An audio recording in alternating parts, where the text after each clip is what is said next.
শ্রী গোবিন্দ, শ্রী গোবিন্দ।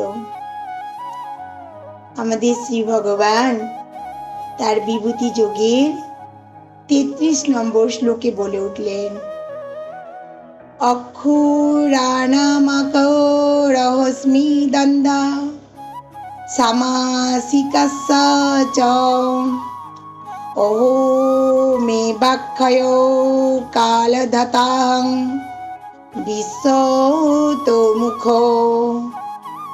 অর্থাৎ সমস্ত অক্ষরের মধ্যে আমি আকার, সমাস সমূহের মধ্যে আমি দ্বন্দ্ব সমাস ও সংহারকারীদের মধ্যে আমি মহাকাল রুদ্র এবং স্রষ্টাদের মধ্যে আমি ব্রহ্মা।